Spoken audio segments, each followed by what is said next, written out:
Listo. Ah, avanzar. Vemos como título en la pantalla las revoluciones liberales del siglo XIX. ¿Qué entendemos por eso? A ver, ¿qué dice? Fueron movimientos revolucionarios en varios estados europeos. Así es, ¿ya? Van a haber levantamientos en París y en el resto de Francia. Van a haber levantamientos en Italia, en Austria, en territorios alemanes, en Bélgica, en Polonia, etcétera, etcétera. Todo un conjunto de revoluciones que van a sacudir al continente europeo. Estas revoluciones van a estar lideradas por sus burguesías, ¿ya? Es decir, la burguesía francesa se levantará pues en este país, igual, ¿no? Las burguesías en otros lugares. Entonces estamos hablando, el pueblo se levantó, fueron luchas populares, pero estuvieron dirigidas por las burguesías, ¿sí? Entonces son revoluciones burguesas las que estamos estudiando, ¿ya? Muy bien. Y estas revoluciones estuvieron inspiradas por una ideología principalmente, la ideología liberal, el liberalismo. Por acá vamos a recordar a la ideología liberal. Como esta ideología fue la que animó principalmente estas revoluciones, le estamos llamando revoluciones liberales. Y por el tiempo en que se dieron, revoluciones del siglo XIX. Para diferenciarlas de las revoluciones que se dieron en el siglo XVIII. ¿Qué revoluciones liberales identificamos en el siglo XVIII? Pues la independencia de las 13 colonias y la Revolución Francesa. Claro. ¿Ah? ¿Alguna revolución liberal del siglo XVII? La Revolución Inglesa, tanto la de 1648 como la de 1688, la Revolución Gloriosa. ¿Ya? Entonces, como vemos, las revoluciones liberales o burguesas se dieron desde el siglo XVII, ¿ya? Y con más fuerza, siglo XVIII y XIX. Luchas por el cual las burguesías en distintos lugares buscaron tomar el control de sus respectivos estados para destruir el antiguo régimen, el absolutismo, el feudalismo, los estamentos, y poder construir un nuevo régimen, un estado liberal, una economía capitalista, ¿sí? Una sociedad con clases, pero una sociedad donde el mérito, el esfuerzo, te permita ascender o descender, ¿no? Si es que no te esfuerzas en esta sociedad capitalista. Muy bien, entonces hubieron distintas revoluciones, estamos hablando de revoluciones liberales del siglo XIX. ¿Ya? Muy bien, estas revoluciones se dieron, dice, en dos oleadas. Es decir, no se dieron todos los años, no se dieron en todo momento, sino en dos grandes momentos. En 1830, Europa se va a sacudir. A ver, vamos a ver los mapitas que tenemos para que se entienda mejor. A ver, en 1830 se va a vivir una primera oleada revolucionaria. ¿Dónde? En Francia, en Bélgica, en varios lugares de Italia, en varios estados alemanes, en Polonia, ¿ya? Y que vemos que en gran parte de Europa se dieron luchas revolucionarias en el año de 1830. ¿Ya? O sea, profe, vamos a estudiar todas estas revoluciones. No, no vamos a estudiar todas estas. ¿Por qué no? Porque las revoluciones en Alemania, en Polonia, en Italia, fracasaron. Vamos a estudiar las revoluciones del año 30 en Francia y en Bélgica, donde tuvieron éxito. ¿Ya? Es así. Entonces, esta es una primera oleada revolucionaria. en 1830. ¿Ya? Algunas tuvieron éxito, otras fracasaron. Y luego se dio una segunda oleada revolucionaria en 1848. A estas revoluciones del 48 se le ha llamado la primavera de los pueblos, ¿ya? Donde se dio, pues, en Francia otra vez, en los estados italianos, alemanes, nuevamente, ¿ya? Al interior del Imperio Austriaco, en distintos lugares. Como vemos, hubieron más escenarios de revoluciones en 1848 que en 1830, ¿ya? Así es. Entonces, fueron dos grandes momentos de revoluciones liberales. Ahí están, dos oleadas. La de 1830 fue, digamos, una oleada revolucionaria más moderada. Y entendemos moderado en el sentido de que se buscó formar monarquías constitucionales donde la población pueda votar, pero no todos, es decir, voto censitario. Luchas en que la gran burguesía asciende al poder. En cambio, en 1848, las revoluciones fueron más profundas, más radicales. Ya, inclusive se planteó la constitución de repúblicas. Francia se volvió una república y donde se va a buscar una mayor democratización. Es decir, no al voto censitario, sino voto universal, donde todos puedan votar. ¿Ya? Y donde también la clase media o la pequeña burguesía va a lograr ascender al poder. Entonces las revoluciones del 48 son más profundas, son más radicales en comparación a las de 1830. ¿Ya? Muy bien. Entonces, estas revoluciones se dieron en distintos lugares, pero ¿cuál fue su epicentro? Es decir, ¿dónde empezaron? ¿Dónde empezaron? Pues hay un lugar que en este tiempo, desde el siglo XVIII a este siglo XIX, es pues un escenario de revoluciones.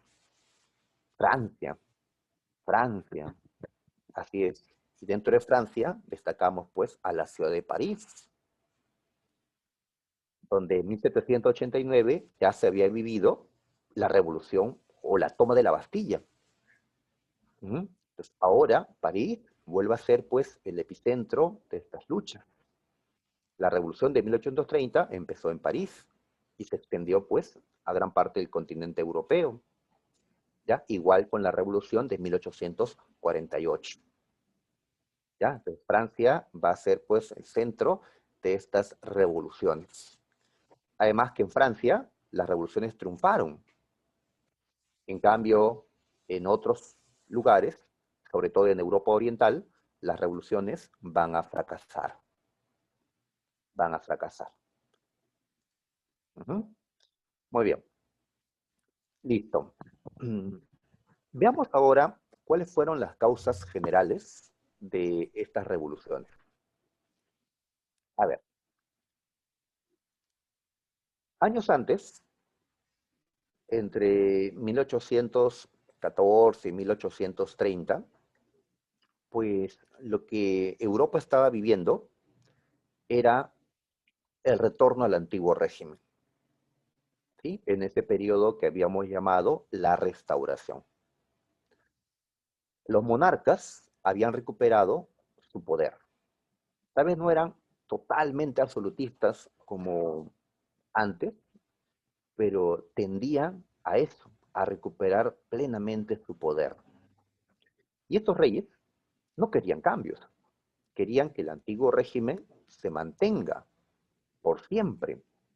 Entonces, ¿qué posición, qué actitud política tuvieron los reyes y sus ministros en este tiempo?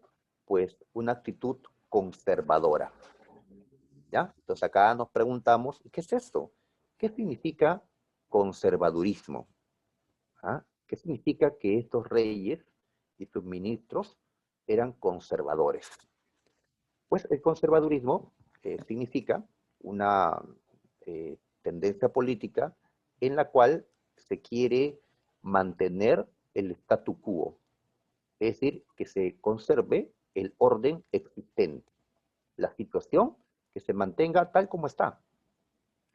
Se vuelven conservadores, pues aquellos que están o llegan al poder y están pues en una posición privilegiada donde ellos se benefician del poder.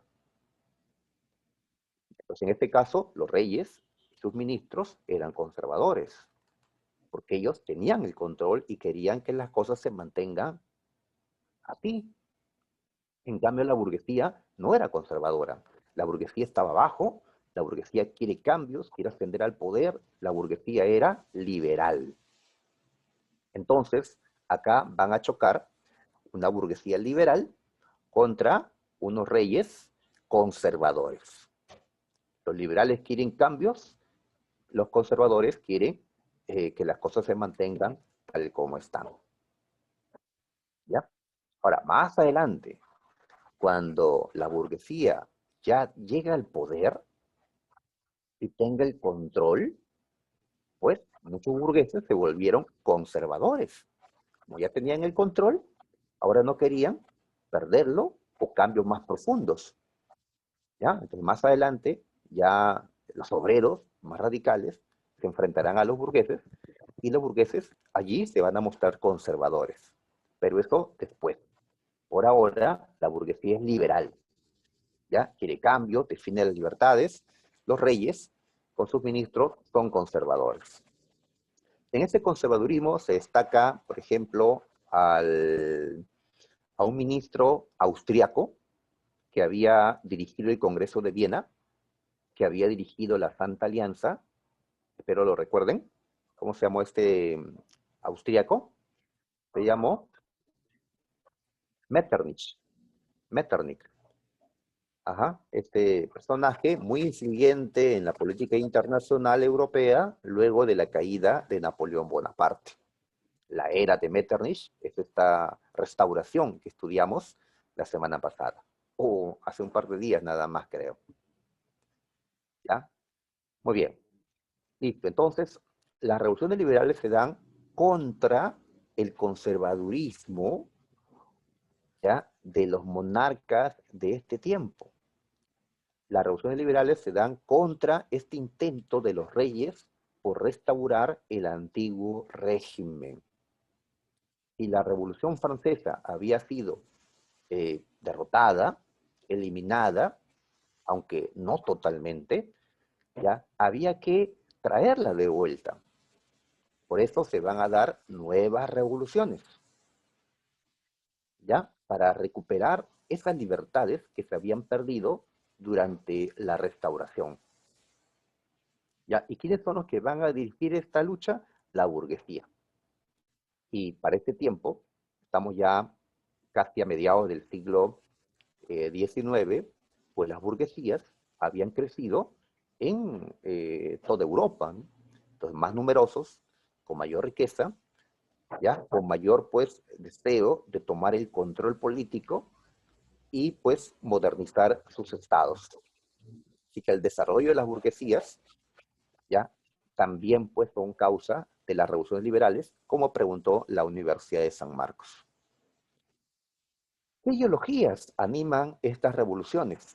Pues destacamos a dos: la ideología liberal y la ideología nacionalista. Los nombres ya nos ayudan a recordar qué buscaron estas ideologías. Pues la defensa de las libertades individuales, la ideología liberal, y la defensa de los intereses nacionales, la ideología nacionalista. Profe, ¿por qué no le llamamos entonces revoluciones nacionalistas?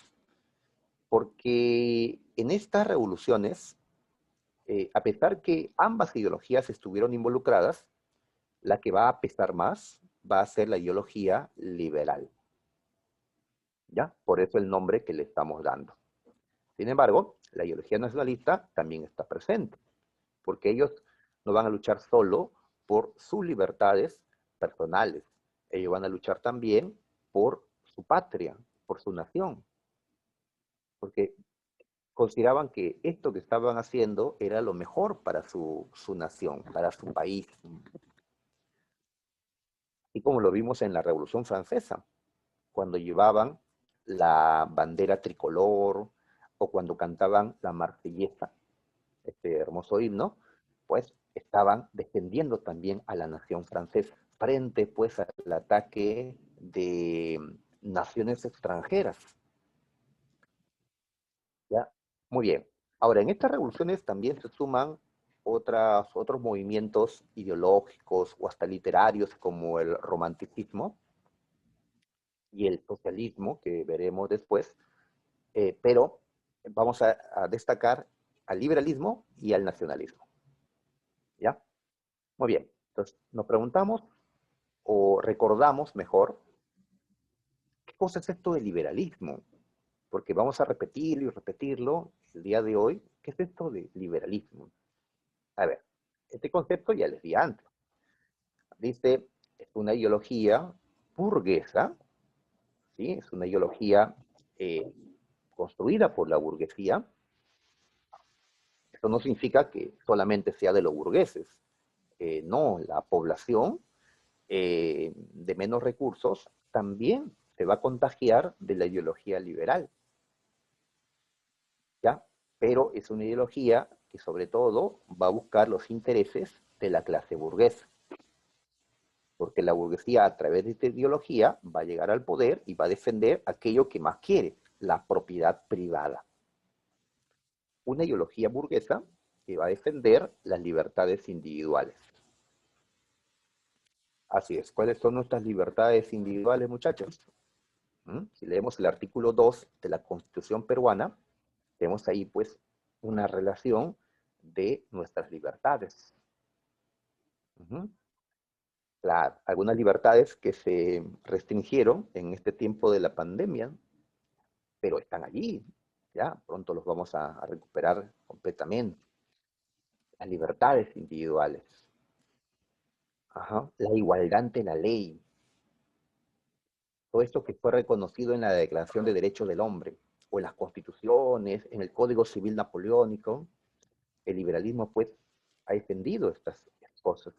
La propiedad privada, la soberanía popular, es decir, que el poder emana del pueblo, el Estado de Derecho, ¿sí? Es decir, un Estado donde la ley es la que impera, ¿ya? El libre mercado, el sistema capitalista, defendida por los liberales, eh, la reducción del poder del Estado. Claro, justamente eh, contra el poder absoluto del Estado, de los reyes, es que había surgido el liberalismo clásico para destruir el Estado absolutista, con separación de poderes, ¿sí? Con constituciones, reconociendo las libertades del pueblo, la tolerancia religiosa. El liberalismo también surgió, pues, porque existía una iglesia que nos imponía lo que debíamos de pensar, de creer. El liberalismo defiende pues la libertad de culto, la libertad de pensamiento. Mm.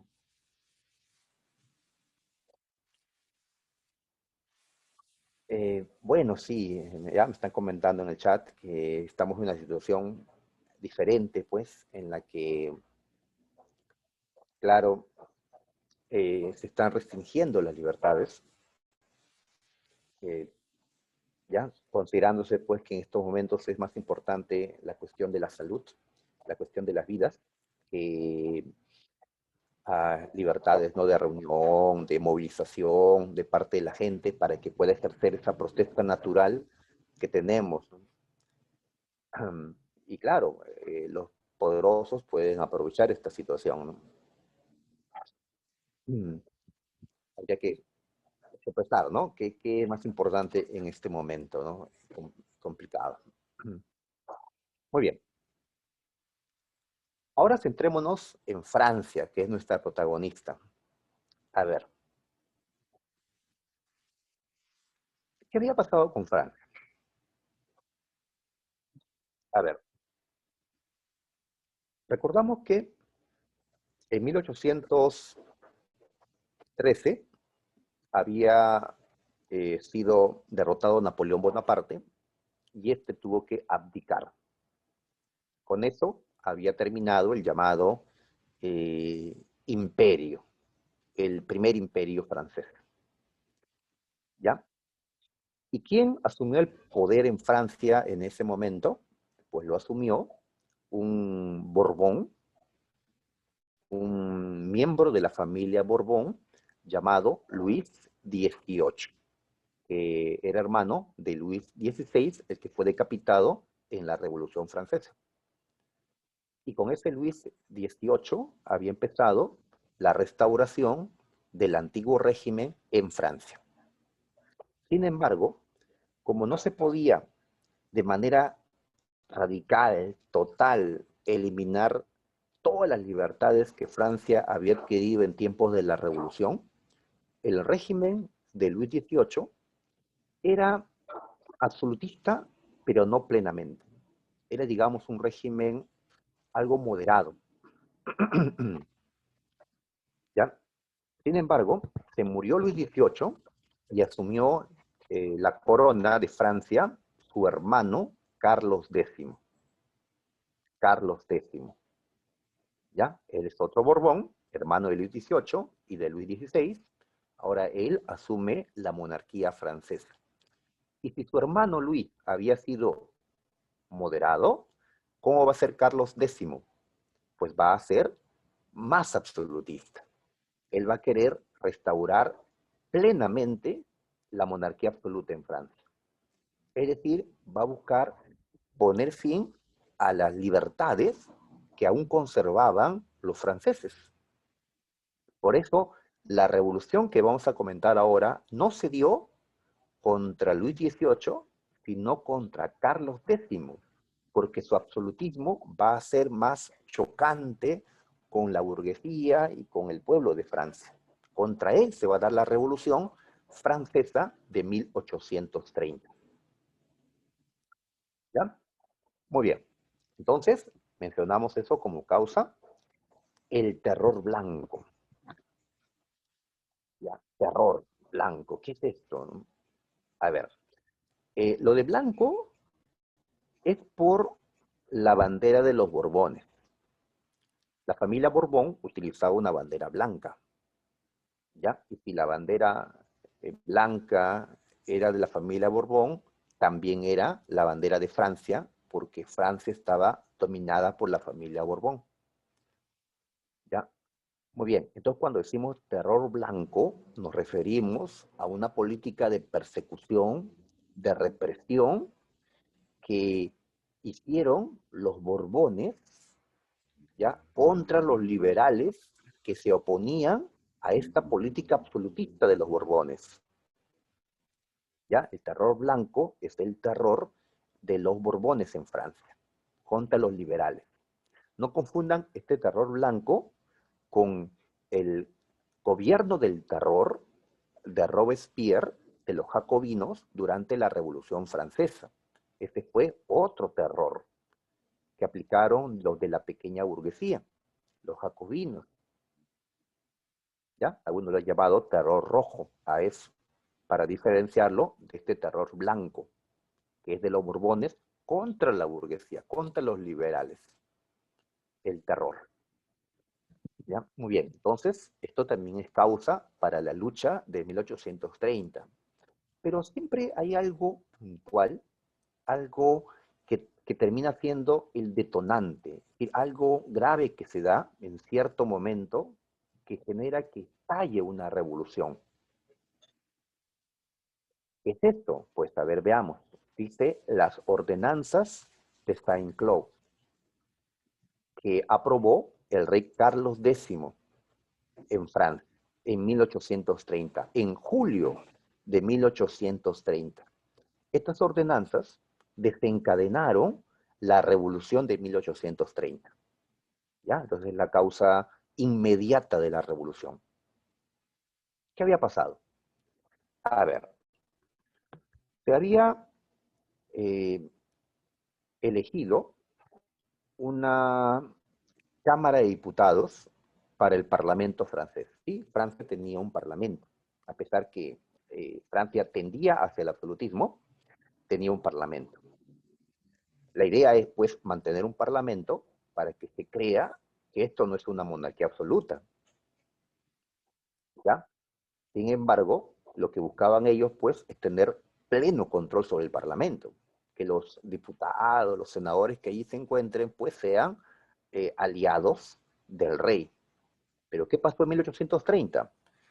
Cuando se dieron las elecciones, la mayor parte de los diputados de esta Cámara eran liberales, es decir, eran contrarios a la política absolutista de Carlos X. Entonces, ¿qué decisión tomó el rey? Disolver, ¿sí? Palabra que hemos, pues, nosotros patentado los peruanos. Carlos X disolvió la Cámara de Diputados para convocar a otra donde se asegure que los diputados sean, pues, amigos del rey, no como estos que eran, pues, opositores. ¿Ya? Muy bien. Entonces entenderás que va a haber una protesta.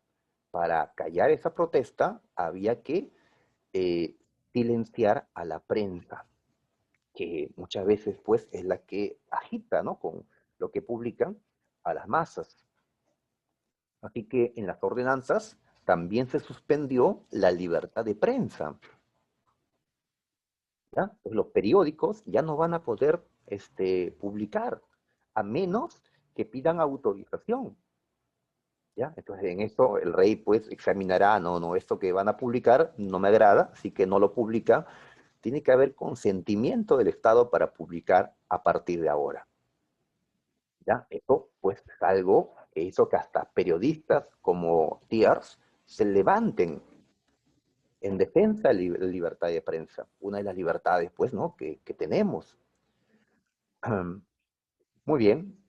Y también para que ya no vote la clase media, la clase baja no podía votar, para que no vote la clase media y solamente voten los de, ¿no?, la clase alta, se van a poner más restricciones al derecho a voto. Es decir, ahora había que acreditar, tener más propiedades o más ingresos o pagar más de tributos al año para tener derecho a voto. ¿Y por qué se hace esto? Pues porque esa clase media era la que estaba colocando a estos diputados opositores al rey. Entonces, todas estas medidas y otras que se dieron con las ordenanzas de Saint-Cloud generaron que la población se levante, como se ve en esta imagen, y enfrente a los soldados del rey, ¿ya?, enfrente al pueblo. Y el pueblo no va a querer ya la bandera blanca de los Borbones, sino ya volver a levantar la bandera, como vemos en la imagen, la bandera ya revolucionaria, la tricolor, la que usaron en la Revolución Francesa. ¿Sí? Como vemos, ahí está la tricolor. Entonces, esta lucha entre los que van a defender al rey y los que van a oponerse, pues es la revolución de 1830. Esta empezó el 27 de julio de 1830 y terminó el 29. 3 días de lucha fueron suficientes para que el rey Carlos X huya de Francia. Como fueron 3 días gloriosas para los franceses, entonces se le ha llamado históricamente las 3 jornadas gloriosas. Las 3 jornadas gloriosas. ¿Sí? Ahí están. O también la han llamado la Revolución de Julio por el tiempo en que se dio. ¿Ya? Entonces Carlos X terminó huyendo de Francia. Huyendo. ¿Y por qué huyó? Porque recuerdan a su hermano mayor, Luis XVI, que estuvo en tiempo de la Primera Revolución Francesa. Cuando intentó huir Luis XVI, lo detuvieron. Y más adelante, ¿qué le pasó a Luis? Lo decapitaron. Pues Carlos X huyó, no vaya a ser que, quién sabe, lo decapiten acá en Francia, como a su hermano, ¿no? Se fue a Inglaterra, buscando a ver si Inglaterra lo ayudaba. Como antes, ¿recuerdas? Inglaterra trató de hacer fracasar la primera Revolución Francesa. y lo consiguió. Pero ahora Inglaterra ya no está interesado en esto. Una nueva larga guerra contra Francia no está pues en su agenda. Inglaterra más bien ahora tiene la mira en África, en Asia, en Oceanía, en crear un imperio colonial el más grande del mundo. No se mete. Así que la revolución triunfó. ¿Ya? Y aquí destacamos al periodista Thiers, al Marqués de Lafayette, quien estuvo en la anterior revolución también. Estos hombres son moderados. Es decir, ellos quieren que la monarquía continúe, pero una monarquía constitucional. ¿Ya? Entonces, este es el cambio que vive Francia con esta revolución. La monarquía absoluta va a ser eliminada definitivamente. ¿Ya? Y ahora se va a establecer una monarquía constitucional. ¿Ya? Ya sabemos, la diferencia es que en una monarquía constitucional hay un rey, pero su poder está limitado, ya que hay una separación de poderes, ya que existe una constitución que establece hasta dónde alcanza el poder del rey, ¿ya? A diferencia de la monarquía absoluta. Ajá. Muy bien, entonces Carlos X ya no está, él fue el último rey Borbón que tuvo Francia. Ajá, el último. Así que los Borbones dejaron de gobernar en Francia para siempre. Pero actualmente hay un país donde la familia Borbón todavía se encuentra. ¿En qué país de Europa aún hay reyes Borbones? Pues tal vez por historia del Perú, más lo sepan. España, claro, España, que todavía es una monarquía en la actualidad y tiene un rey Borbón, correcto. Oye, pero en Francia cayó la dinastía Borbón. La monarquía se salvó, pero una monarquía constitucional. ¿Ya? Entonces, nuevamente vamos a observar esta pintura de Lacroix, así se escribe el nombre del pintor, para representar la revolución de 1830. A veces, por error, se coloca esta imagen en la Revolución Francesa de 1789. Pero no, esta fue pintada para la Revolución de 1830. ¿Ya? Así es, esta pintura llamada La Libertad guiando al pueblo. ¿La libertad quién es? Esta mujer, ¿ya? Que se le está cayendo el vestido, parece. Ahí está, ¿no? A propósito puse estas letras ahí. Eh, ahí está la libertad guiando al pueblo en esta lucha. ¿Y qué lleva en sus manos, pues, la libertad? Lleva la bandera francesa, la tricolor, un arma, ¿no? En la otra mano. ¿Quién lo sigue? Pues vemos acá a este hombre bien vestido, un burgués, ¿ya? En cambio, otros que están vestidos de una manera más sencilla, pues representan al pueblo, ¿sí? A obreros, artesanos, ¿no? Campesinos que se suman en esta lucha, ¿ya? Esta mujer que representa a la libertad nos indica, pues, que esta es una revolución liberal, ¿ya? Y el que lleve la bandera, un símbolo patrio, nos indica, pues, que es una revolución patriótica o nacionalista también, ¿ya? Así que tenemos esta lucha.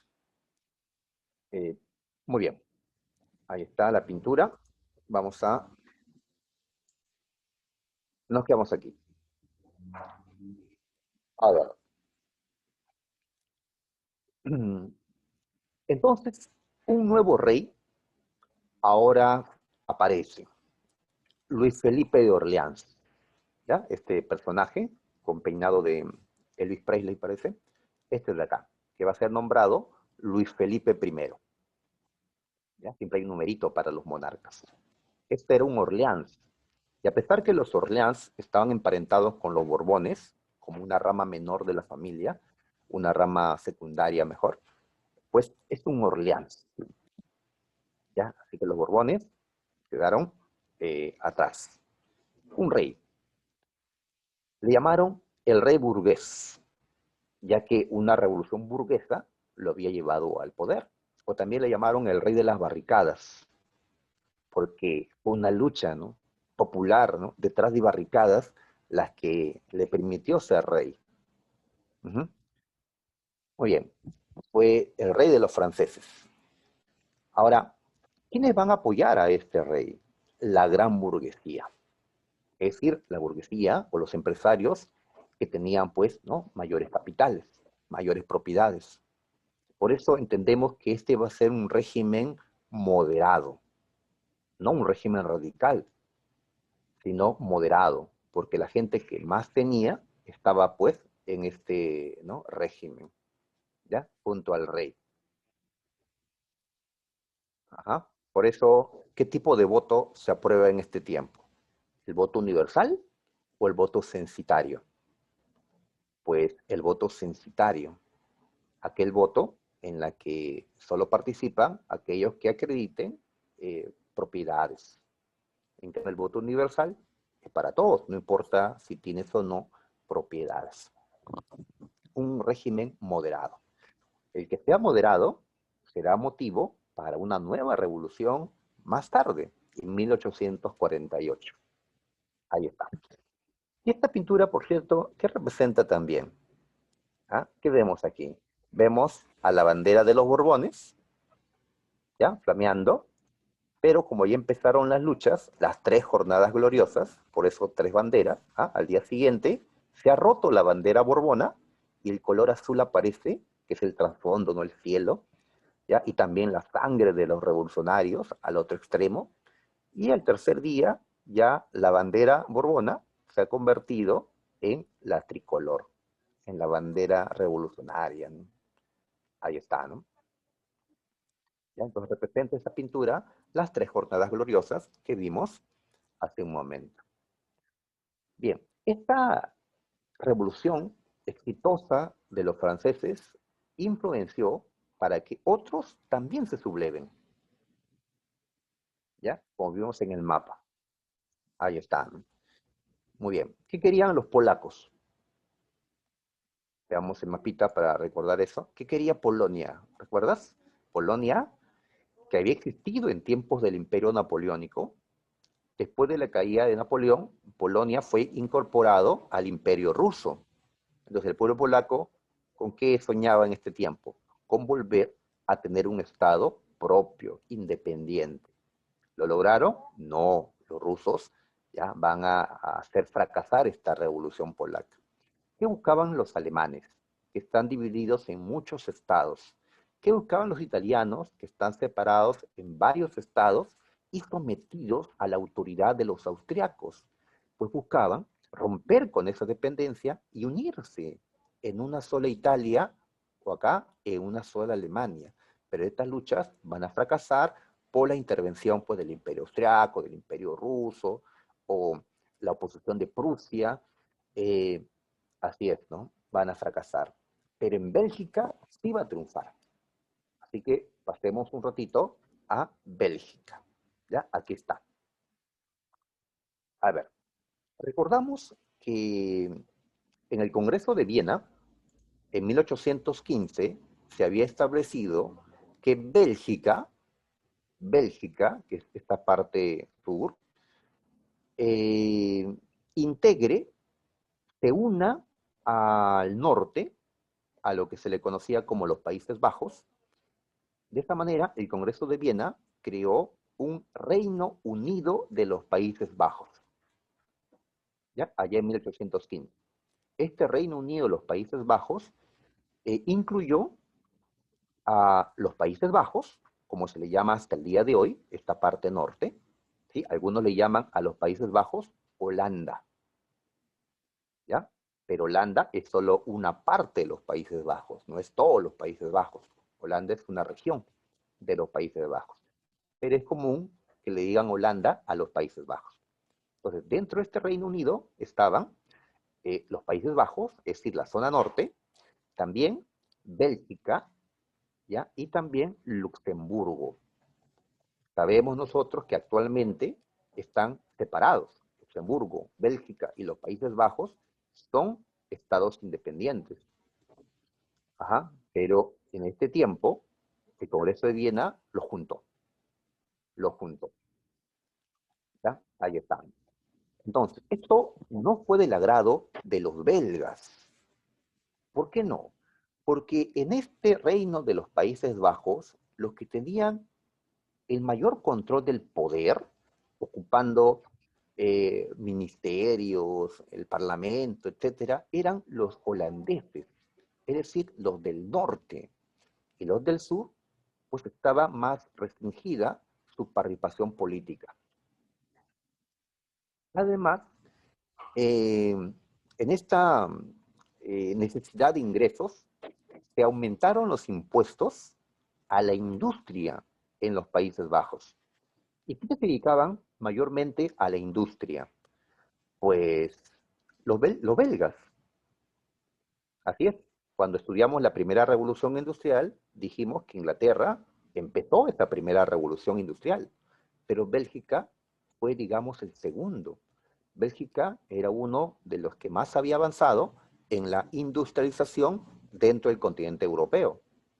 Entonces, Bélgica ya se centraba en la industria, en cambio, Holanda o el norte se centraba en el comercio. ¿Y dónde fue que se incrementaron los impuestos? En la industria, no así en el comercio, perjudicando los intereses de los industriales, de los burgueses belgas.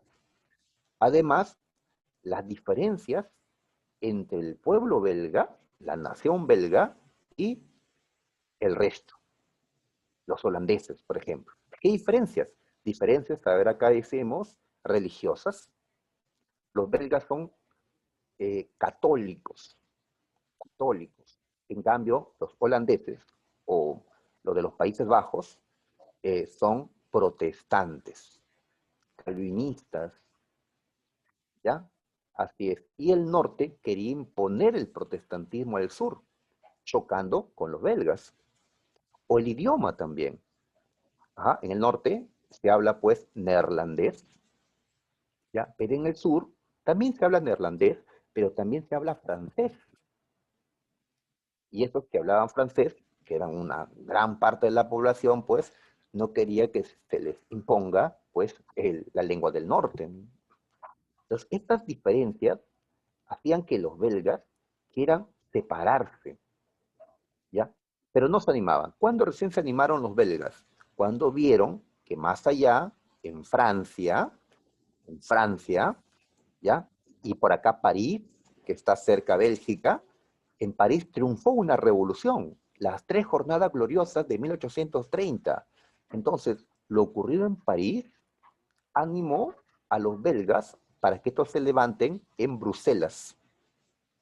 Se levantaron entonces. ¿Qué cosa pedían ellos?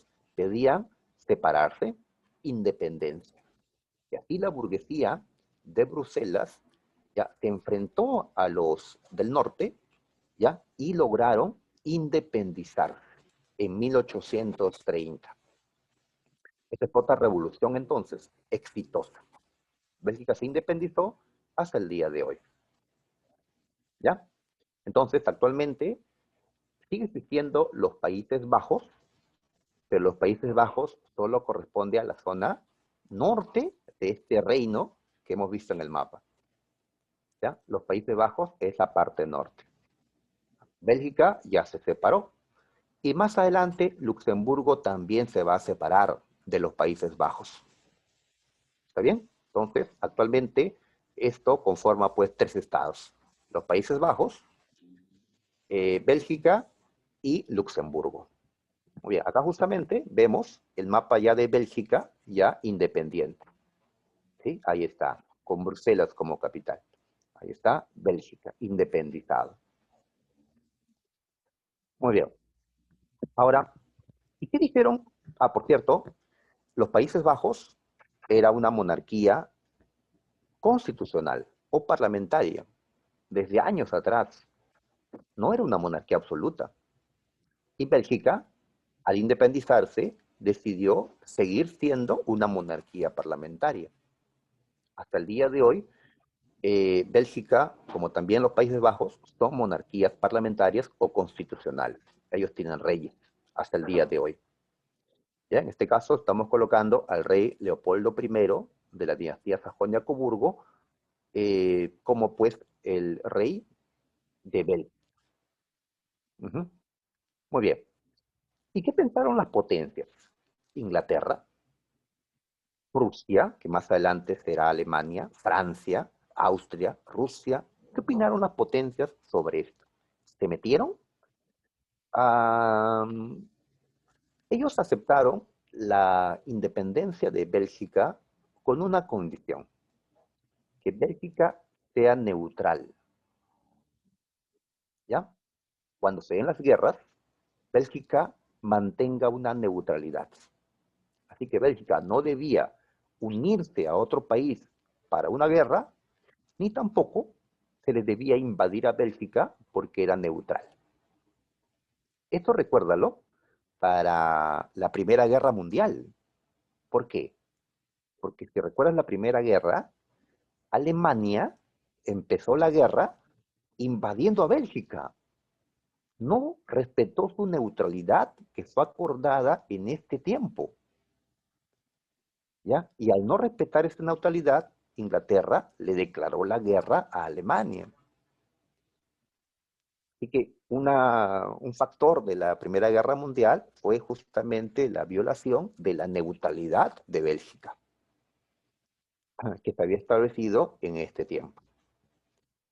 Bien, a ver, pasaron 18 años del reinado de Luis Felipe I y ahora va a estallar una nueva revolución en Francia. Veamos por qué. A ver, tenemos una causa coyuntural. ¿Qué significa coyuntural? Significa una causa del momento. Algún problema que se haya dado en este mes, en este año o en los últimos años. Pero no puede ser algo que venga de tiempo atrás. No. Un problema permanente es una causa estructural, pero esto no lo era. El problema de la patata o de la papa, de los alimentos, era una causa coyuntural para la revolución del 48. A ver, ¿qué es esto? A ver. Eh, también, claro, en la Segunda Guerra Mundial, Bélgica fue invadida. A ver, mmm, sabemos que la papa, o patata como le dicen ellos, se difundió por Europa. Un alimento nutritivo, fácil de cultivar, un alimento para calmar el hambre de las masas sobre todo. Así que Francia y otros países europeos consumían esta patata. ¿Qué pasó?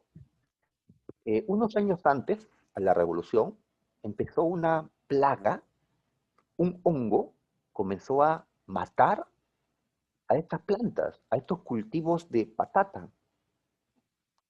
¿Ya? Entonces se malograron por toda Europa los cultivos de patata, de papa.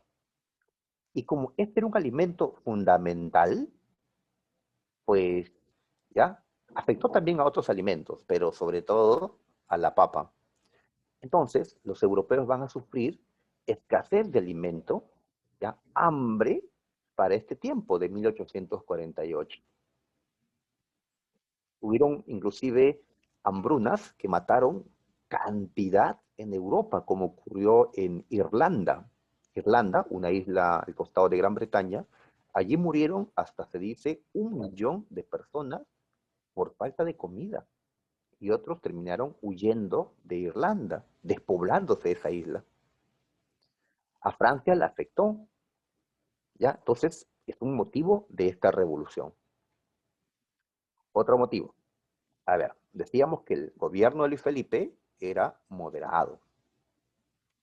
Es decir, no quería avanzar ya con la democratización del país.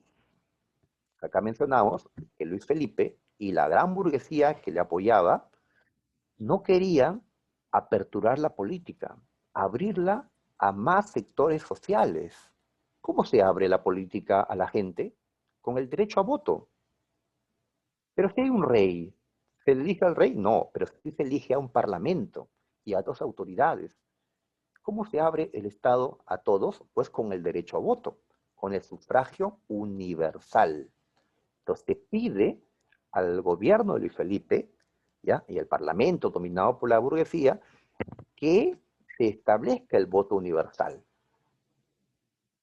¿ya? Es decir, que todos los varones, si se pedía el voto universal masculino, que todos los varones, sin importar la riqueza que tengan, puedan votar. Pero, ¿cómo responde Luis Felipe y la gente que le rodea, ¿ya? Sus ministros? No, no, ¿ya? Por ahora no. Entonces, vemos que ahora el gobierno de Luis Felipe no era absolutista. No, él no es un monarca absolutista. Esta revolución del 48 no es para destruir el absolutismo, porque el absolutismo ya fue eliminado en Francia. Pero el gobierno de Luis Felipe se ha vuelto conservador, es decir, reacio a los cambios. No, que las cosas sigan como están. Entonces, esta falta de apertura, ¿ya? Es lo que motiva la revolución del 48. ¿Y qué piden las masas? Los obreros y también la pequeña burguesía piden voto universal, que todos los varones puedan votar sin distinción. En nombre del voto universal se da la revolución del 48.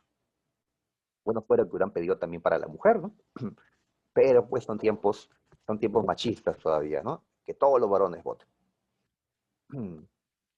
¿Ya? Antes se decía, pero la mujer al final va a obedecer a su esposo, ¿ya? Va a votar igual que su esposo. Así que hay que dar el derecho a voto solo al hombre.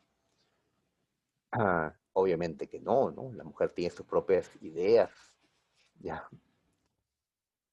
Aunque a veces hay mujeres que le preguntan a su esposo, ¿y tú por quién vas a votar para votar yo también? Eso he escuchado en mi familia, ¿no? Por ejemplo.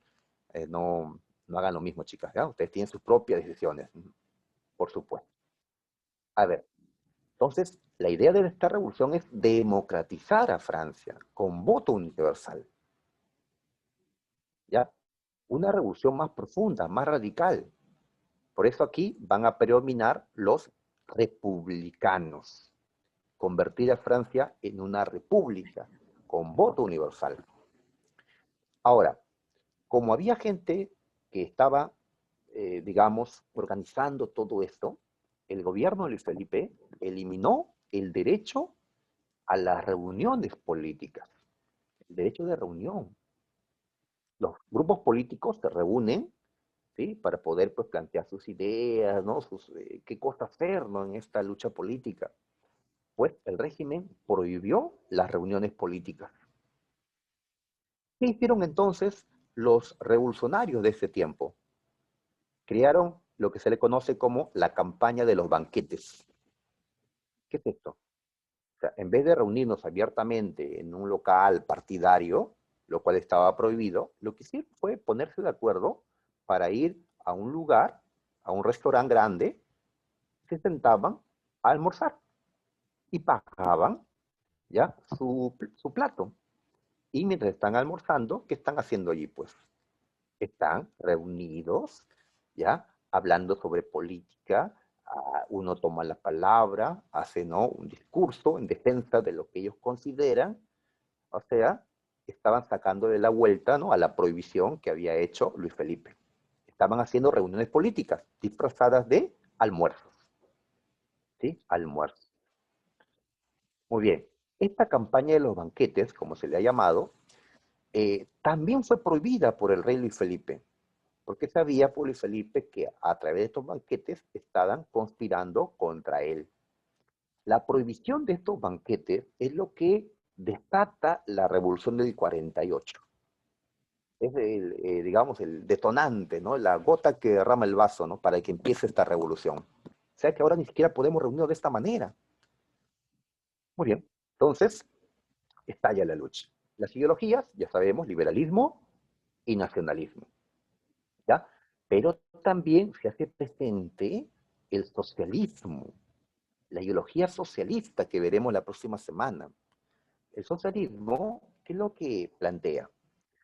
Eh, la defensa de la propiedad social o colectiva de los medios de producción. Es decir, que las fábricas, la industria, pertenezcan a todos y no solo a los burgueses que son sus dueños, para que el beneficio sea colectivo y no individual. Es una ideología más radical.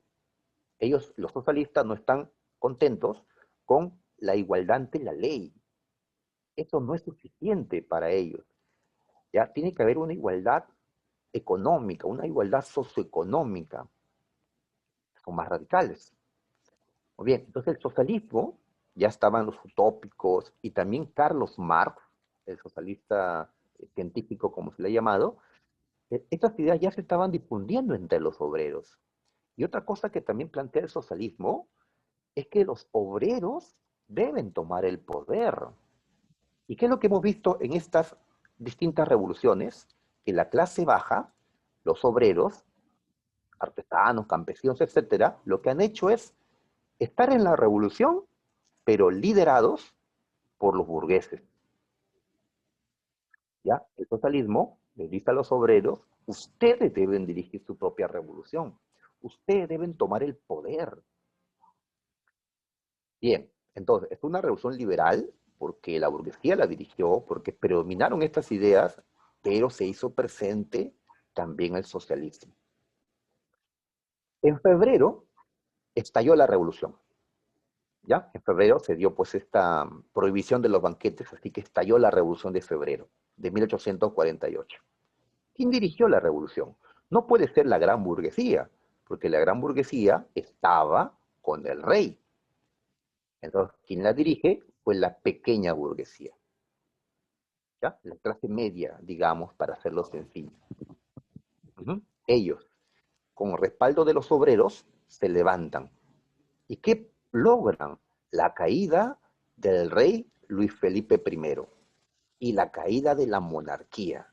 En esta caricatura vemos a un revolucionario, ahí está, con su sombrero frigio de la revolución, ahí está, y le está dando una patada a Luis Felipe I. ¿Sí? ¿Ves su peinado, recuerdas? Ahí está, ahora más gordito. Una patada y lo está mandando de Francia, lo está mandando cruzando el mar, ¿qué estará? Pues Inglaterra, ¿ya? Y le dice: ve a ahorcarte en otro lugar, ¿no? Una caricatura, ¿no? Del tiempo. Ajá, muy bien. Entonces Luis Felipe huyó a Inglaterra, huyó a Inglaterra, ¿ya? Ajá. Se crea un gobierno provisional con el periodista Lamartine como cabeza, pero también hubieron ministros provisionales como Luis Blanc. Mira, ¿qué ocurre? Que mientras Blanc es un socialista, Lamartine y otros eran liberales. Hay un gobierno ya provisional de liberales que defienden la propiedad privada y socialistas que critican la propiedad privada. ¿Podían estar juntos? ¿Podían estar juntos? Pues con el tiempo entendieron que no, ¿ya? Por acá vemos un dibujo donde los revolucionarios que están haciendo, están, como dice arriba, quemando el trono del rey Luis Felipe I. ¿Y qué representa esto? Pues la caída de la monarquía. No la monarquía absoluta, porque esta ya cayó. La monarquía constitucional fue eliminada para reemplazarlo por una república. Pregunta de San Marcos, ¿ya? ¿Qué consecuencia trajo la Revolución del 48? Pues el establecimiento de la Segunda República Francesa. La segunda, sí, porque Francia tuvo una primera república durante su primera Revolución Francesa. Allá cuando estaba Robespierre, ¿recuerdas? Había una república ya. Esa es la Segunda República, que duró solo 4 años. ¿Ya? Muy bien. Y mientras toda Europa era monárquica, algunos monarquías parlamentarias y otros monarquías absolutistas, Francia era la única en 1848 que era república. La única que era república, lo cual también ha sido pregunta de San Marcos. ¿Ya? Hoy hay ya diferente, la mayor parte de los países de Europa hoy son repúblicas, pero en este tiempo, siglo XIX, Francia era la primera. Bien, ¿pero qué ocurrió en el poder? La pequeña burguesía desconfía de los representantes obreros como Luis Blanc, porque ellos tienen un pensamiento más radical, contrario a la propiedad privada. Entonces, la pequeña burguesía, temerosa a que la participación obrera radicalice las cosas, ¿qué hace la pequeña burguesía que había estado junta con la clase obrera en la Revolución de Febrero? La pequeña burguesía ahora se aleja de la clase obrera y se une a la gran burguesía. Entonces, toda la burguesía se unió en defensa de la propiedad privada. Y la clase obrera quedó fuera. Entonces, el gobierno ahora va a ser un gobierno burgués, sin presencia de socialistas, de obreros. Hasta esto, los obreros van a considerar que la pequeña burguesía los ha traicionado y que ya no pueden eh, apoyar, ¿no? O estar bajo la tutela de una burguesía porque los han traicionado. Los obreros, ¿qué hicieron? Se levantaron por su cuenta en junio de 1848. A esto le llamamos la Revolución de Julio. Es parte de la Revolución del 48. El proletariado se levantó en una lucha interclasista, es decir, proletariado o clase obrera contra la burguesía, contra toda la burguesía, pequeña y grande. Así es, una lucha de clases. Ajá, como el socialismo, pues, consideró que debía ser, ¿no? Pero en esta lucha, el proletariado perdió. La burguesía se mantuvo en el poder, se consolidó en el control del Estado francés. Pero ya vemos que el proletariado ha empezado una lucha propia al darse cuenta que ellos tenían que buscar, ¿no? su beneficio de manera, pues, ¿no? Digamos, sin depender, pues, de la pequeña burguesía. Bien, a ver, consecuencias de esta revolución del 48, ya dijimos, la formación nuevamente de la República, se logró aprobar el sufragio universal masculino. Así que en adelante los varones van a votar sin importar si tienen propiedades, cuántos ingresos tengan, etc. Otros pueblos también se levantan, inspirados por lo que había pasado en esta Francia. ¿Ya? Bien, avancemos. Aquí tenemos justamente un mapa donde se ven que hubieron luchas en distintos lugares. ¿Ya? Este rombo indica, pues, dónde se dieron revueltas. Ah, revueltas nacionalistas, dice. Revueltas nacionalistas. A ver, buscamos el rombito. Ah, ya, los húngaros, los serbios, los croatas, los checos, que eran naciones que eran parte del imperio austriaco, de un imperio dominado por los austriacos, que eran otra nación. Estos checos húngaros querían independizarse, ¿ya? Muy bien, igual pasaba con los italianos que querían unificarse y los alemanes, así que hubieron distintas luchas, pero fracasaron nuevamente por intervención prusiana, rusa, austriaca, ¿ya? Ahí vemos las intervenciones. Entonces, eh, a la larga fracasarán. Triunfó en Francia. Avancemos. A ver, si Francia ahora es una república, pues tiene que tener un presidente. ¿Quién va a ser este? Luis Napoleón Bonaparte. Voy a llamarle Luis Bonaparte para no confundirnos con Napoleón Bonaparte, que era su tío. Su tío. Así es. ¿Recuerdas que Napoleón tenía varios hermanos? Uno de ellos se llamaba Luis Bonaparte, el hermano de Napoleón. ¿Ah? Muy bien. También recuerdas que Napoleón tenía una esposa llamada Josefina, que tenía hijos de su primer matrimonio. Josefina tenía una hija llamada Hortensia. Hortensia se unió con Luis Bonaparte, hermano de Napoleón. Así que Luis Bonaparte y Hortensia tuvieron a varios hijos, entre ellos Luis Napoleón Bonaparte, el que ahora va a gobernar Francia. ¿Ya? Muy bien. Entonces, este es el sobrino de Napoleón.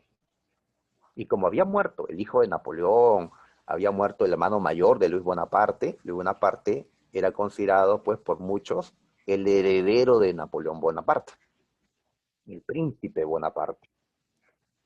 Entonces, él aprovecha su apellido, que todo francés conocía y admiraba, porque cuando Napoleón gobernó Francia, en la mayor parte de los años que gobernó, Francia dominaba Europa, eso lo sabemos.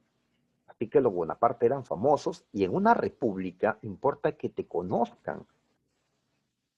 ¿Sí? Así que un campesino alejado de París ha escuchado el nombre Bonaparte. Y como dicen, es mejor malo conocido que bueno por conocer. Conocen el apellido Bonaparte. En cambio, al otro candidato no lo conocen. Tal vez se apellidaba Yucre. ¿Quién conoce pues a Yucre? ¿No?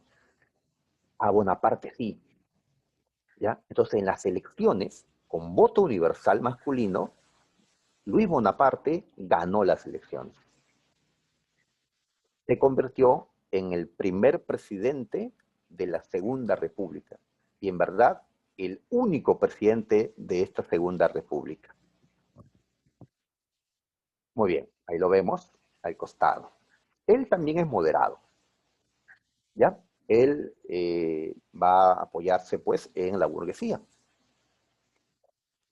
Ah, muy bien, pero a ver, un Bonaparte iba a gobernar solo 4 años, como decía la Constitución, y no podía reelegirse.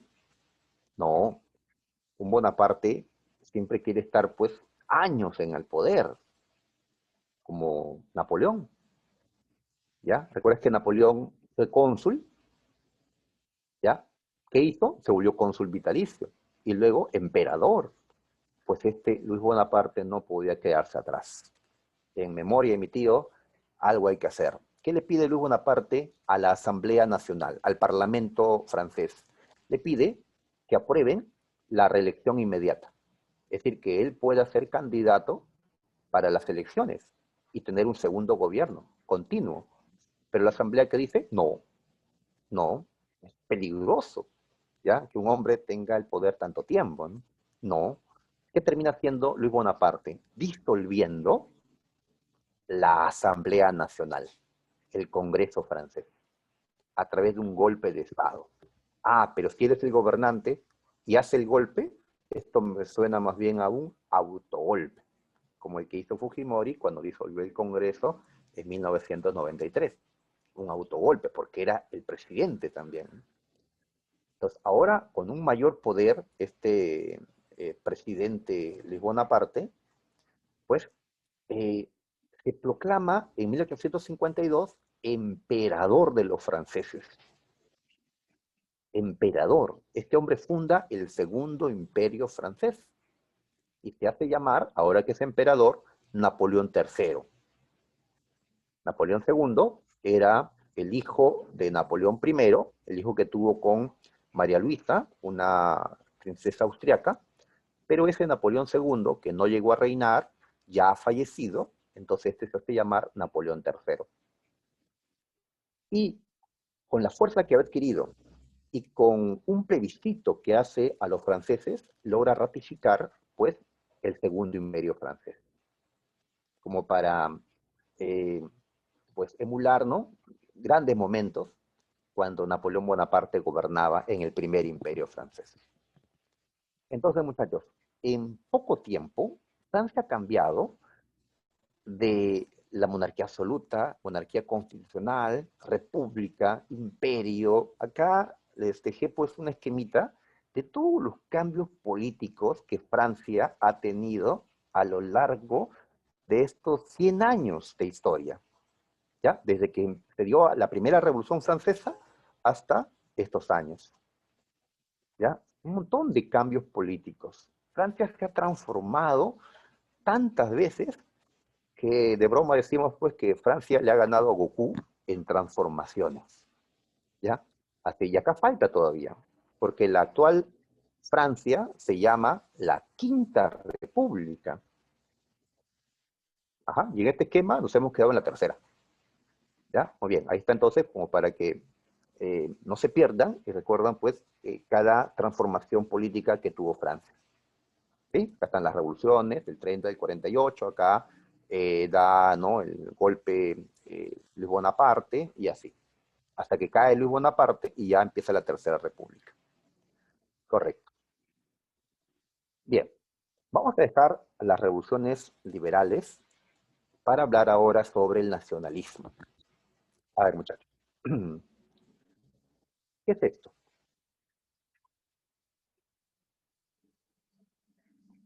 A ver, decimos que el nacionalismo es una ideología que exalta a la nación, de ahí el nombre, nacionalismo. Ah, profe, el patriotismo. Ah, patriotismo, esto es exaltar a la patria. Es lo mismo la nación que la patria. Complicada pregunta. Porque podríamos llamarle patriotismo a esto en vez de nacionalismo. Nos han dicho que patria es el lugar donde hemos nacido y que amamos porque es donde hemos nacido. Y yo quiero mi país, a mi Perú, la tierra donde he nacido, ¿no?, y donde voy a morir, ¿no? Pero el nacionalismo es simplemente identificarnos con un lugar y sentir algo por ese lugar, ¿no? El nacionalismo es una ideología, ¿ya? Es algo más complejo que el patriotismo, ¿ya? Porque puede que yo, por ejemplo, sea un extranjero que he crecido desde chiquito acá y he sentido amor por este lugar. Y hasta puedo querer tanto al Perú más que a mi propio lugar donde he nacido. Entonces, puedo tener sentimientos patrióticos también, ¿ya? O he nacido acá y he aprendido a querer este territorio, pero en verdad yo soy muy distinto a todos los que están aquí, porque mis padres son de otro país y yo no comparto pues la misma historia, la misma raza, la misma religión, no sé, de la gente de acá. El nacionalismo, más bien lo que hace es exaltar a la nación. ¿Y qué es la nación? La nación no es cualquier conjunto de personas, no. Una nación, por acá lo hemos puesto, una nación es una comunidad de personas, pero de personas que están unidas por vínculos, ¿ya? ¿Qué cosa une a los individuos que integran una nación? Dice el nacionalismo, ¿ah? Los une el idioma. ¿Sí? En Europa, por ejemplo, pues los franceses se identifican, pues obviamente yo soy de la nación francesa porque hablo francés. En cambio, el otro habla pues italiano, inglés, no, alemán. En Europa, el idioma pues los diferencia claramente a una nación de otra. Acá en Sudamérica sí es más difícil, ¿no? Porque compartimos el castellano, ¿no? La raza, ¿sí? La raza, ¿no? Por ejemplo, ¿dónde podría ser, ¿no? Los asiáticos, por ejemplo, ¿no? ¿Ya? Entonces un chino, por ejemplo, ¿no? ¿Ya? Así es, dice yo, pues, soy chino porque tengo rasgos, ¿sí? De mi nación, ¿no? Ojos rasgados, qué sé yo, ¿no? En cambio, si ves un hombre que no tiene ojos rasgados y dice soy chino, pues como que no va, ¿no? Cuestiones raciales, cuestiones culturales, de origen, de origen, ¿ya? Ahí interviene la historia, es decir, descendientes de un mismo pueblo que ha compartido tantas cosas. O también la religión, ¿sí? Por ejemplo, los italianos son católicos, ahí está la Iglesia Católica, sabemos, entonces ese catolicismo tal vez diferencia a los italianos de los alemanes que son protestantes u otros. En el caso de la nación israelí, los israelíes pues son judíos, y eso es algo que los identifica como nación, que sean judíos, frente a los cristianos, frente a los musulmanes que hay alrededor, costumbres, es un conjunto de elementos que unen a los miembros de una misma nación. No necesariamente tienen que estar todos los elementos, pero sí que haya varios de estos. Varios de estos. ¿Ya? Entonces, quien no comparte los mismos vínculos no es de nuestra nación. ¿Ya? A ver, pensemos en la Alemania de Adolfo Hitler. ¿Ya?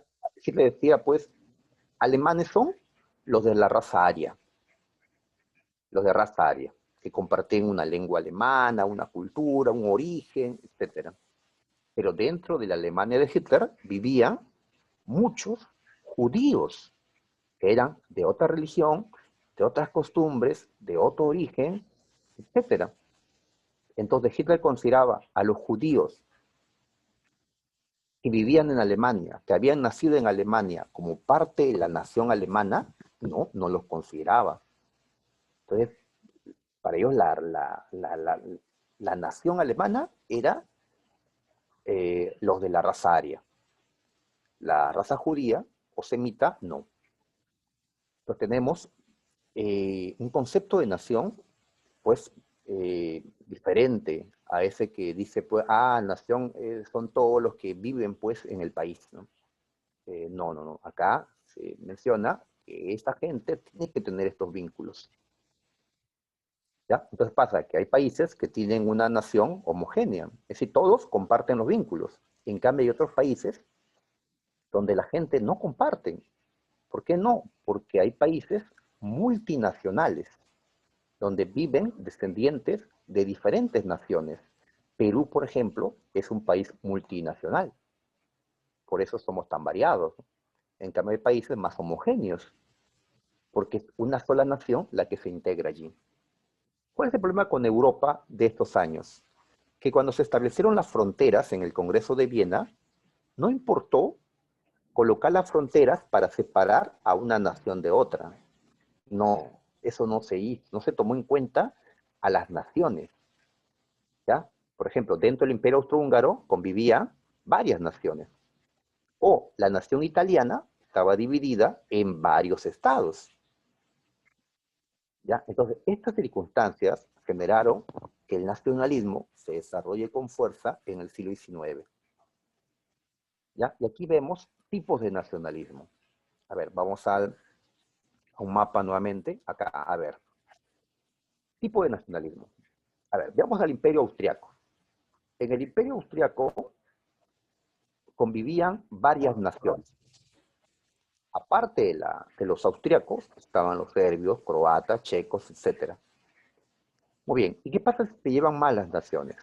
O si las naciones, digamos, la que domina se porta mal con las naciones sometidas, y estas ¿qué cosa buscan? Su independencia, separarse. Por algo hoy existe Croacia como país independiente, o Serbia, o Hungría, o la República Checa como países independientes. Entonces, el nacionalismo, ¿qué cosa hace en este tipo de casos? Los separa. Si varias naciones están dentro de un estado multinacional, donde uno domina, entonces los otros se separan. Independencia. El Imperio Austriaco no existe, porque se ha roto, se ha dividido actualmente. ¿Ya? ¿Cómo le llamamos a este nacionalismo? Nacionalismo centrífugo. En cambio, veamos ahora Italia. Desde Piamonte, que está al norte, hasta Sicilia o Nápoles, todos los que están acá, hablan italiano. Mismas costumbres, mismo origen, pues todos ellos se identifican como italianos, pero el Congreso de Viena los separó en varios estados. Entonces, aquí el nacionalismo, ¿qué va a hacer? Va a buscar que se unan todos los italianos. Si todos eran una sola nación, deben ser un solo estado. Entonces, en este caso, el nacionalismo une, y a eso le llamamos un nacionalismo de tipo centrípeto. ¿Ya? El nacionalismo centrípeto une. En cambio, el nacionalismo centrífugo separa. ¿Ya? Aquí lo estamos colocando. Muy bien. Entonces, Grecia, por ejemplo, se separó del Imperio Otomano o turco. por crear una nación distinta a la turca, con otras creencias, otra historia, lograron independizarse los turcos. Los polacos quieren separarse del imperio ruso, ¿sí? En cambio, los italianos quieren unirse, igual los alemanes. Vemos, pues, distinto tipo de nacionalismo. Alemania. Uy, hay que apurarnos. Alemania. A ver, en este mapita observamos eh, que en el centro de Europa, el Congreso de Viena había creado la Confederación Germánica, que es esta línea que vemos que incluía a distintos estados, ¿ya? Era una suma de estados, una confederación germánica, porque estos estados eran habitados por germanos, alemanes, como decimos en nuestro idioma. En esta confederación germánica estaba Prusia, que es este color rosado. Prusia dominaba esta parte y también esta otra. Y el otro estado germano poderoso era el imperio austrohúngaro. Los húngaros no son germanos, pero los austriacos sí. Así que Austria integraba la Confederación Germánica. Y además habían por acá una cantidad de estados alemanes más pequeños. Esta confederación estaba formada por 39 estados alemanes. Cada uno era independiente. Ya, muy bien. ¿Qué es lo que se va a buscar aquí? La unificación. ¿Por qué no se juntan en un solo gran estado, en un imperio alemán, todos esos estados alemanes? Juntos se volverían más fuertes frente a los franceses, ingleses, rusos, italianos, etcétera. ¿Por qué no la unión de todos los germanos? Y esa búsqueda de unión es el nacionalismo alemán o pangermanismo. Pan significa todo, el deseo de unir a todos los germanos en un solo gran estado. Esto es lo que va a pasar entonces en estos años de 1860 y tantos, 70 y tantos. ¿Ya? Los estados que integraban la Confederación Germánica van a buscar integrarse. ¿Ya? Había un gran problema, sin embargo. En esta confederación habían dos estados que eran muy fuertes. El reino de Prusia y el imperio austrohúngaro. Ambos querían dominar a esa Alemania unificada que se iba a construir. Austria consideraba que por su mayor tamaño, su mayor peso, debía dirigir. Cuando unamos a Alemania, Viena, mi capital, será la capital de toda Alemania. Y mi emperador será el emperador de Alemania. Prusia, ¿qué decía? No, ¿ya? Berlín, mi capital, será la capital de Alemania. Y mi emperador, mi rey, será el emperador de toda Alemania. Entonces, entre las familias reinantes, entre los prusianos y austriacos, a pesar que son hermanos, porque son germanos ambos, eran rivales. ¿Rivales en qué? En quién va a controlar Alemania cuando se unifica. Por eso, la Alemania que nosotros conocemos no integra a todos. ¿Quién quedó fuera de Alemania? Austria. Austria. Prusia va a tener que sacar a Austria para controlar a los demás estados alemanes y de esa forma esto es lo que se convierte en Alemania. El imperio austrohúngaro quedará por separado. ¿Quién buscó esto? Este señor, Otto von Bismarck, era canciller de Prusia. Se le conoció como el canciller de hierro. ¿Por qué? Porque mientras unos querían unir a Alemania en asambleas, en reuniones, ¿no? Con palabras, con hermosos discursos, Bismarck, ¿qué dice? Las grandes cuestiones del día no son decididas por discursos ni por votaciones de las mayorías. Las grandes cuestiones, ¿cómo se deciden entonces? Con sangre y hierro. O sea que Bismarck era partidario de la guerra para unir a Alemania. Una serie de guerras es la que va a dar vida a Alemania. ¿Ya? No las conversaciones de los políticos, sino la fuerza. Por eso, canciller de hierro. Muy bien. De todos estos, los prusianos eran los que más desarrollo industrial tenían. Por eso la burguesía apoyó la unificación, porque si se unían todos los estados, ahora podrían ellos vender sus productos en un mayor mercado interno. El nacionalismo está presente y Prusia, si absorbe a los demás estados, tendrá mayor poder. Podrá rivalizar con Francia, con Inglaterra, ¿no?, que eran las potencias de la época. Antes de las guerras, primero los estados de Alemania se habían unido en el comercio.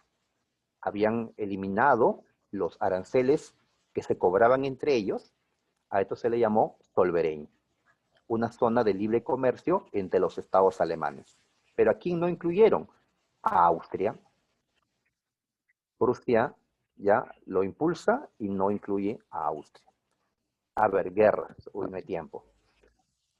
A ver, en una primera guerra, la guerra es contra Dinamarca. Dinamarca. Acá se encontraban unos ducados por el cual se van a enfrentar Dinamarca y Prusia.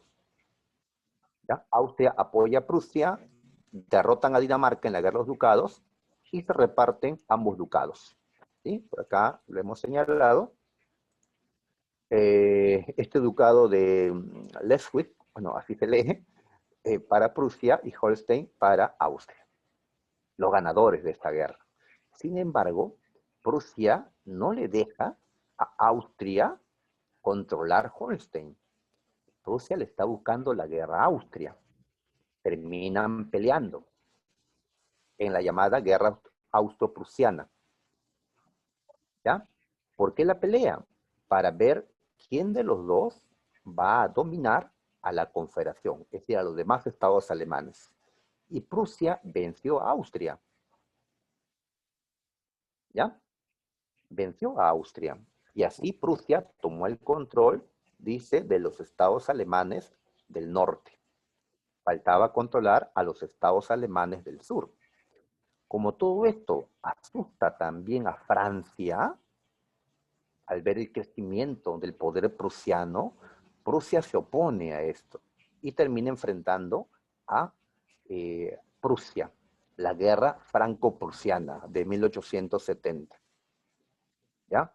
Muy bien, Francia, que era un grande de Europa, que tenía un emperador, ¿no?, Napoleón III, aquí lo vemos, fue totalmente derrotada en la guerra franco-prusiana. En la batalla de Sedan, Francia es aplastada por los prusianos, que tienen ahora un mejor ejército y una mejor tecnología para la guerra. Una artillería de primera generación hizo volar a los franceses. Terminó la guerra con la firma del Tratado de Frankfurt y Francia va a tener que cederle a Prusia los territorios de Alsacia y Lorena. Esto te sonará a algo, te hará recordar algo. Y así, acá en esta imagen vemos que después de la batalla de Sedan, Bismarck tiene prisionero a Napoleón III. En Francia desconocen a Napoleón III como emperador. ¿Qué consecuencia trae esto? Que en Francia se funde la Tercera República. Otra vez presidente. Ya no quieren emperador fracasado, ¿no?, como Napoleón III. ¿Qué pasó con Prusia? Al absorber a los demás estados, ahí vemos todo esto que ha tomado Prusia, los estados del norte de Alemania, los estados del sur, los ducados, Alsacia y Lorena, Prusia se convierte en el Imperio Alemán o Segundo Reich. Y así nace el Imperio Alemán, que será protagonista en las guerras mundiales. Bien, muchachos, entonces ya el tiempo no nos da. Vamos a dejar esta parte. Son 12 y 12. Muchachos, vamos a resolver mejor, me parece, la dirigida. Lo vamos a ver mejor la próxima semana, porque ya está avanzado el tema. ¿Ya? Entonces la próxima seguimos pues con el tema resolviendo la dirigida. ¿Está bien? Listo, muchachos. Entonces ya me despido. Nos vemos con todos.